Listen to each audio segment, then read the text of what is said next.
Hey everybody, it's Tripl-L in here to talk about My Hero Academia Season 5, Episode 10. And it's the episode where Black Whip comes out. It's the episode that I'm sure is going to get many anime-only fans very excited and very fiery. But yeah, Episode 10. Honestly, when Black Whip came out, I was like, whoa. Like, it looked way cooler than it had any right looking. And as I'm looking at it in motion, I'm just thinking, like, Black Whip is amazing. Like, Izuku in current time, you know, I have opinions about his use of it in current time, but it looks so cool here. Like, holy crap moly, right? And, you know, the scale of Black Whip, you can see it in, you can see it in the manga, but there's a different kind of feeling here, and I like the color scheme, everything about Black Whip right now. I really like it. I thought that was so cool. You know, and not the prettiest episode in the world, but the choreography was pretty alright, and like the effect of Black Whip again, just is so neat. Overall, I came out of that way more excited about Black Whip than I thought I would be. But that was, yeah, that was really exciting. Okay, so you know, I'm gonna stop gushing, and we'll talk about the episode because the episode has quite a few good moments. So first thing to really talk about, I'll go chronological order, is just the people of Tartarus talking about All for One. Now, the big thing to take away from the All for One situation is obviously when All for One starts stirring about his brother, right? Because that's concerning. And I think they make it a little bit different here in terms of the translation, but the big thing is that All for One says that he can hear his brother's voice. So that's automatically concerning. Like, the first thing I thought when I first saw this in the manga was like, does All for One have a connection with his brother? Because that's very concerning. What exactly is the mechanism of that connection? It's hard to say, but this is one of those moments that definitely was scary just thinking about the implications of it, because if this guy can have some kind of sense of Izuku, that opens up a whole new level of discussion. But so seeing it here, you know, it's just absolutely concerning. Anyway, I think the next significant moment after that was Nana talking about the dream that she had. And when she says, like, you know, the time has not yet come, and this is obviously what the first user said, it's funny because I think, like, for you to be able to say that the time has not yet come, it says that you know about some kind of outcome that's coming in the future. And you know, when it comes into that kind of talking, it's like, how do you know? The first user, as I'm concerned, is a vestige. So how do you know about a future event? Like, you're standing in an area where not many people know all that much, and that is the development of Quirks. How do you know that there is a time that comes in the future just like that? It's definitely one of the weirdo lines. Like, what are you expecting? And what is the mechanism by which you know what to expect? Now, the next significant moment is when you have Monoma here talking and giving his little speech. Now, when it comes to Monoma, Monoma is a character that sometimes, in his ramblings, comes off being really wise. Like in last episode, I criticized his rhetoric. In this episode, it's a little bit different. When he's not focusing on Class 1A, he's actually got some interesting points that, in current time, some villains could maybe learn from. Like, really, Monoma should maybe be a little bit of a lecturer here, just to see if he can make a difference in some of these villains' lives. But when he comes in here, he says, in order to become heroes, we must always act like heroes. He then goes on to say, if we don't, then we won't be able to win against the power that can do anything. So I think what he's saying in this one, and I think it was a little bit clearer in the original manga translations, but I think what he's saying here is that heroic virtue is what they have to fall behind when they come up against too much power. Because at the end of the day, the virtue will carry them forward. He then makes a point about how they admire something, but they can't be the same as the thing they admire, and that's most likely speaking of what their powers are, because Monoma premised that conversation by saying, you know, when I was little, people said I couldn't be a hero with that quirk, that kind of thing. So it's interesting. He then goes into saying, your hopes and dreams from when you were young slowly becoming a burden. That is legitimately a sad line. It's like and he says it's like a curse.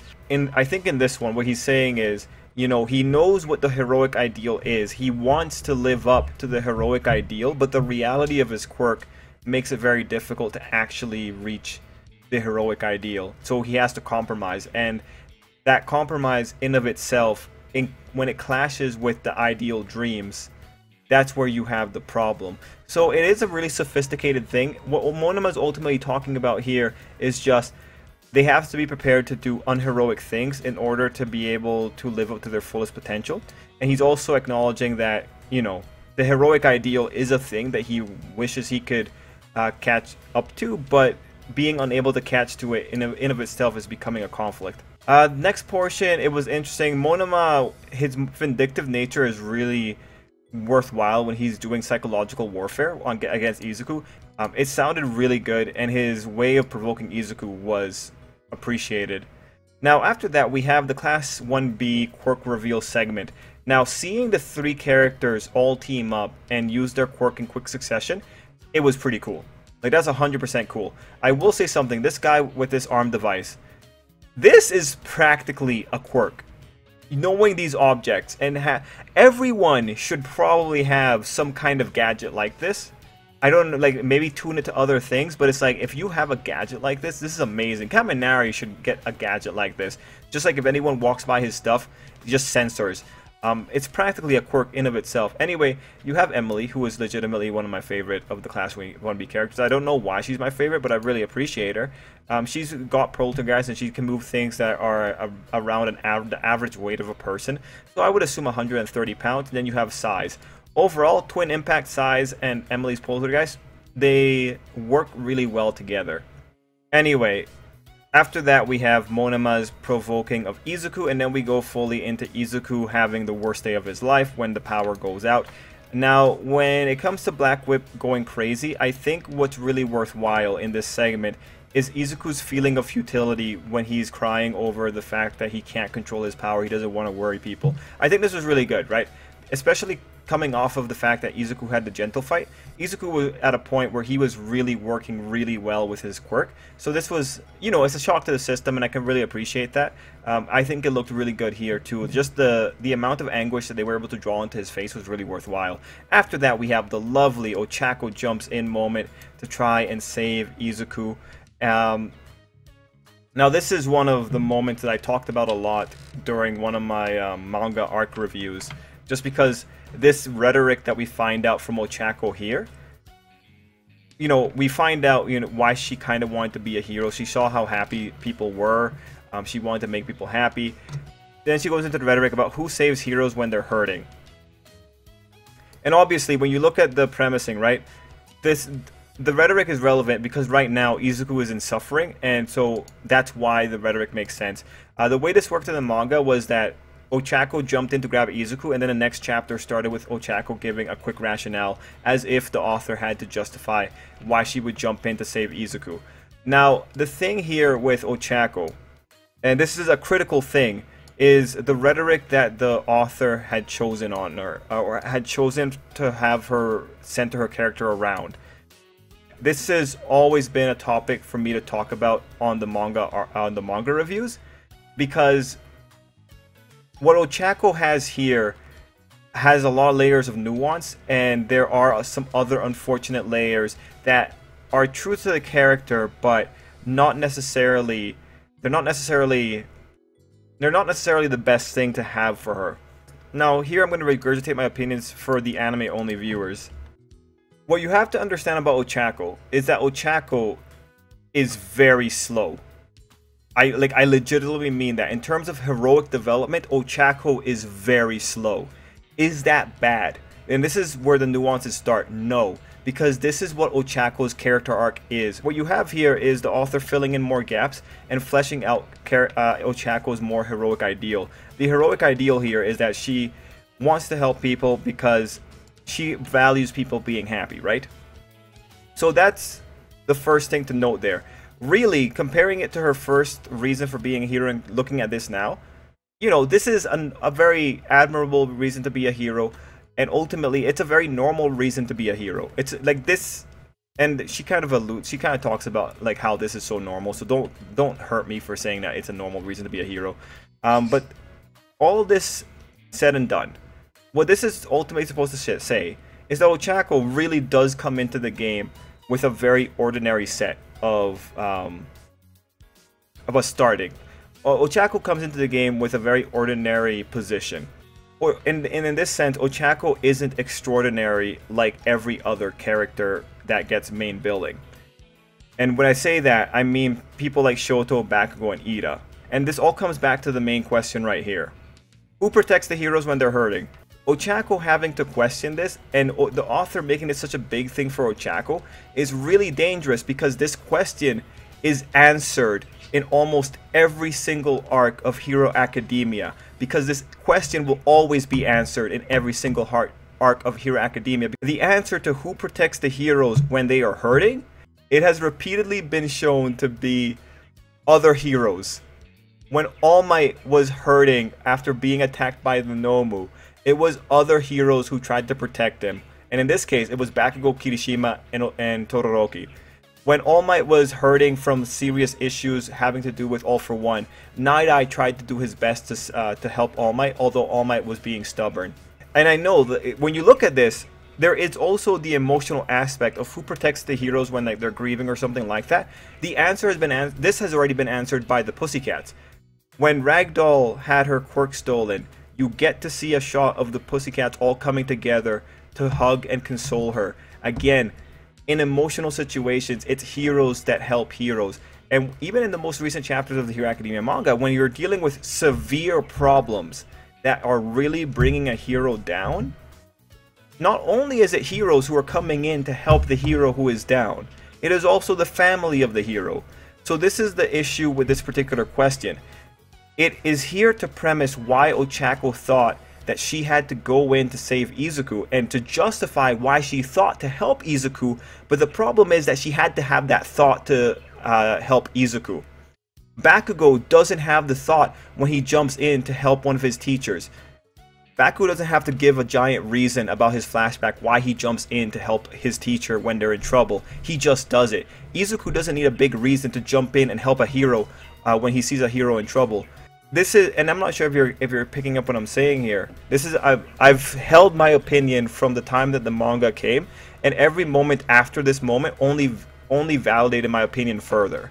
This rhetoric only makes sense for Ochaco because Ochaco is the only person who is this stunted in heroic development. And I say stunted because I'm being a little bit aggressive, but really, Ochaco is the normal person here. Everyone else in her class that get a lot of screen time, they're the weird ones. This is about right. Like, this is where this person should be. She should be asking the question of who protects the heroes when they're hurting. But unfortunately, because this is the rhetoric that was stuck with her, it makes her look really stupid in the future when repeatedly every other person doesn't even make this into a question.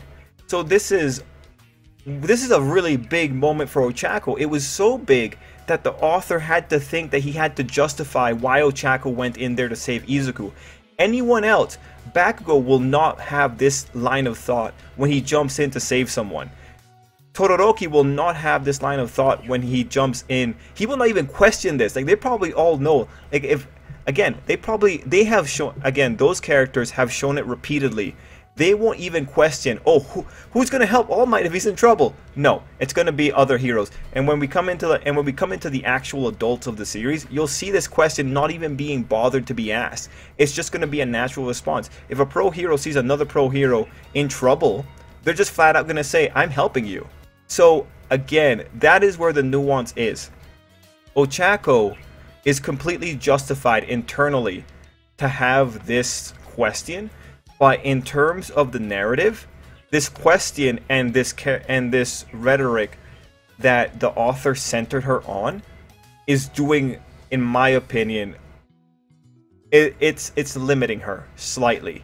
And from what I have seen going forward, this has only been confirmed to me. Every time that Ochaco asks these questions in context, it is ridiculous how quickly we get the answer, and Ochaco has not been able to stumble upon this answer. But again, you know, this is probably like one of my biggest points of discussion when it comes to Hero Academia, and I know that the manga reviewers, you guys have heard it multiple times. You're probably tired of hearing me talk about it, but even here, the thing that I would say is the big thing to look at is the fact that the author thought he had to make this into a big deal. When you have other characters doing it like it's as easy as breathing, and you have Ochaco doing this like this, ultimately the problems that Ochaco is going to face are going to be of a significant lower level in scale and intensity compared to everyone else. And this is the start of it. Also, I think, like, you know, retconning or like filling in the gaps that Ochaco actually likes helping people because she likes them being happy. Honestly, I think that should have been like her opinion in the first run. And mind you, you can kind of extend it to her opinion in the first one. Like, she wanted to be a hero so she could help out her family and get money and all that. But at the end of the day, that's because she wants to make her family happy too. Like, she makes the point that her family was always tired. So that part is completely consistent. But by the end of Hero Academia, this isn't even a joke. By the end of Hero Academia, I'm sure we're going to have Ochaco, and we're going to look at her, and we're going to be like, you know, in the grand scheme of things, the things that Ochaco accomplished in the series are largely underwhelming, aside from the big moments where the author wanted to make it very clear that she was the main female character. And unfortunately, because of the nature of this, there have been moments where I think some people have unfairly criticized Ochaco.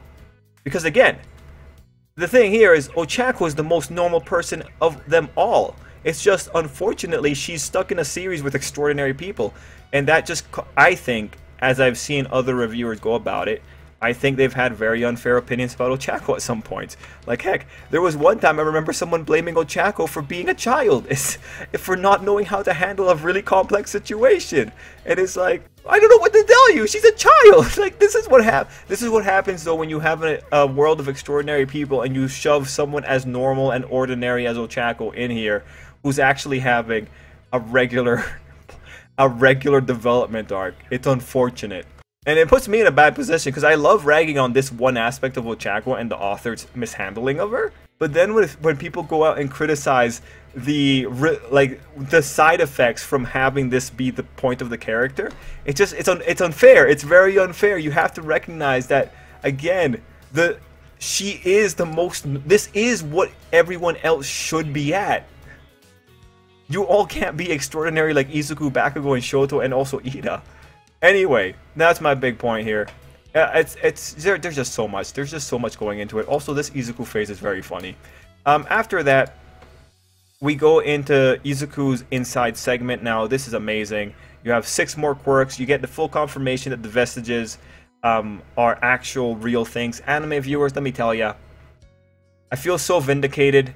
Because there was once upon a time that I made a video that, because I was comparing Hero Academia to Katekyo Hitman Reborn, which was another manga from a very long time ago. And I was pointing out that in Katekyo Hitman Reborn, the main character got to meet his past predecessors. And in that video, I suggested, just barely suggested, that likely Izuku would meet the vestiges at some point in time. Mind you, at that time, the video was there to justify why All Might could be so smart, like maybe he was getting information from the other vestiges. But then, you know, people would say, like, no, of course not, because All Might said that the vestiges are just vestiges, and it's like, bro. So, you know, this episode represents a lot of big moments for me, both in the formation of my opinions about Ochaco, and also about, you know, feeling a little bit vindicated about just regular shonen antics. This moment was also pretty big when Izuku got 6 new quirks, because after after One for All and the overhaul arc, you saw Izuku at 100%. And one of the things that I believed after that moment was that the author just gave away one of his big cards. He gave away the surprise factor. He gave away what Izuku would look like at 100%. When I saw that, it told me that the author was going to have to move into new areas to keep the surprises fresh. Because it was no longer about reaching the spectacle of 100%. I mean, yeah, you still get that, but the surprise value, you know what it's going to look like. And this doesn't work with serial escalation and Shonen Jump. So that was one of the things that told me we were going to get something different. And ultimately, it manifested as Izuku getting 6 quirks altogether. So here, this is the reality of Hero Academia. Now, when this happened in the manga, we also had to talk about why this is important and why this works. In Hero Academia, the people who are dangerous, or the villains that are dangerous, are always the villains that can do multiple things, and also the villains that have super strength. Super strength and the ability to do multiple actions create very powerful villains. We see it in the high-end Nomu, and we see it in someone like Shizaki, whose quirk can do a lot. That's why, as Hero Academia moved into the future, when you have high-ends on the horizon, Izuku needs to be able to do this.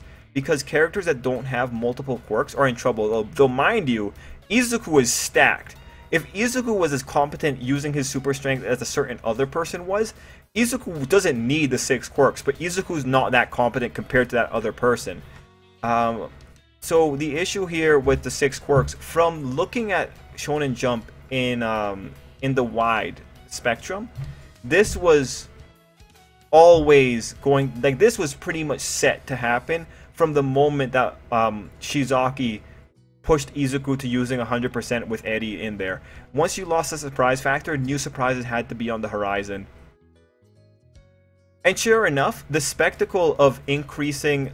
And sure enough, the spectacle of getting new functionalities to One For All as Izuku increased in the percentages, they became less flashy.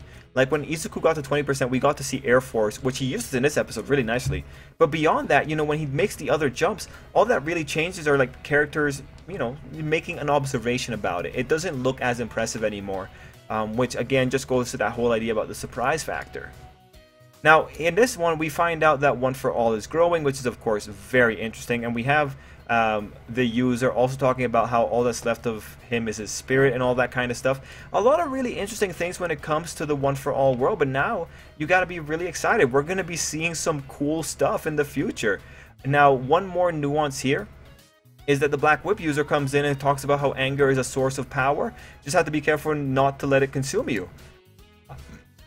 I really appreciate that. I really appreciate you talking about anger being good fuel. Just got to make sure it doesn't burn you up. That kind of nuance, depending on the series, some people say to stay away from anger. Some people, for instance, if you're looking at a more Zen-like series, they'll talk about more controlling inner peace and making sure everything is working properly. I feel like Toriko probably talked more about inner peace and making sure rage doesn't consume you, or doesn't even talk about using anger as a fuel, because I think they had they had an arc where they had to get like a power that revolved around appreciation.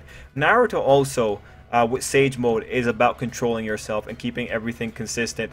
Katekyo Hitman Reborn also was about keeping your power, about keeping your emotions in check so that you could reach the hyper intuition state. So it really depends. Some series go in on the anger being a path to power, and other series go in on inner peace being the path to power. Ultimately, Hero Academia, I think, has a nice implementation because they're talking about not letting the anger consume you, but using it as fuel. And finally, you know, the Ochaco Izuku moment. Like, come on, I've been waiting for this for a very long time. It's cute. Like, come on, come on. Is this not cute? This is the cutest thing in the world. What are you talking about, man? It's the cutest thing in the world. Anyway, overall, this is a really important episode of Hero Academia. One, because it crystallizes the reality of Shonen Jump series, Shonen Jump Battle Shonens. And two, because it sets up Ochaco's prison. Ochaco will forever be limited by this rhetoric. This was my opinion when it first came out. My opinion has been proven. This rhetoric will follow Ochaco. It's one of the worst rhetorics in Hero Academia with the way that the author handles it. And I know people always get upset at me. But don't worry. By the time we get to I'm still waiting. Like, there's still opportunities for the author to elevate it. But I'm waiting. I'm waiting. That said, again, just to make sure we're clear, Ochaco is very right in questioning it. And again, it's appropriate for where she is because she is a child. It is appropriate because this is how normal development looks. But the problem is, again, the fundamental mismatch with Ochaco in a world of extraordinary people. And you know, just to touch on it, I once thought that maybe Ochaco could end up making like some kind of counseling service. But like, at the end of the day, this whole idea about protecting heroes, it's... The sad reality about protecting heroes is that there's always going to be a hero that gets hurt. Because part of being a hero is sacrificing. To some degree, you could have a chain of heroes protecting each other, but the last hero that protects the hero that needs to be protecting, who protects that hero? And just to talk about the futility of this problem, imagine there's heroes going up against All For One. Multiple heroes go at him. Multiple get hurt. And after each one, a new one pops in, right? And they try to keep All For One away from the heroes who are running away and all that. But who's going to protect that final hero? And that's ultimately the thing. In the face of great adversity, there will always, or there will most likely always be one hero that will not be able to be protected. And that is the unfortunate reality of the situation. And that is an unfortunate reality when it comes to Izuku. At the end of the day, Izuku versus All For One or Izuku versus Shigaraki, Ochaco doesn't really have any place in that final fight there. The best person that can actually help Izuku in that situation would be Bakugo. But when you look at it, Shonen Jump is largely about one-on-ones. Series end on one-on-ones most times. That's why Ochaco's rhetoric is fundamentally limited. Like, she might be there to give a little bit of support, but ultimately the final blows, the danger will have to be taken on by Izuku. And to see whether or not the author adds the nuance there into the final fights, that'll be really interesting. But just to give you the example, you know, like in Naruto, you can have a situation where Naruto, Sasuke, and Sakura are able to do something together, but then when you go into the final stage of Naruto, it's just flat out Naruto versus Sasuke, right? Shonen Jump will almost always limit things to a one-on-one, and that one-on-one nature naturally excludes Ochaco's thing. And of course, worth pointing out, like, you know, if a hero is sad and depressed, you know, Ochaco questions who could help them, but again, it's other heroes and family. It's pretty much like what Ochaco is advocating for really is going to be heroes having a support system. And when it comes to societal change, the best thing you could have is have heroes have, like, say, counselor services. The only thing is, like, Japan is just so bad on this in general. Like, it's unfortunate they don't have counselor services already. PTSD runs rampant, and they should take it more seriously. But yeah, Ochaco's rhetoric at the end of the series is one of the things I look forward to, because it's going to be one of the most interesting things to analyze. Because what you're going to take away from there on a critical note is just this rhetoric is ultimately fundamentally incompatible with the nature of the series. Because at its base, it is never going to be able to handle the reality of a hero, that being there will always be one hero that has to sacrifice, because that's what, like, people don't like bringing this up, but heroes are largely characterized by the sacrifices that they have along the way. Like, that is originally the true nature of a hero, someone who is willing to do the greater good in spite of adversity and the sacrifices that come along with it. So Ochaco has a tough road ahead of her. It'll be really interesting if she one day acknowledges that this might be an unsolvable problem. Ironically, the only thing that solves this problem, I think, is a society where heroes aren't needed anymore, like a totally peaceful society. That's the only thing that's going to save heroes from their suffering in the long run. Anyway, everyone, thank you so much for watching. I rambled a little bit too much there, but this is one of those passionate episodes, and I really want to make sure that the anime-only viewers that don't watch my manga videos understand where I stand on these things. Guys, let me know what you thought down below, and until next time, I hope you have an absolutely great day.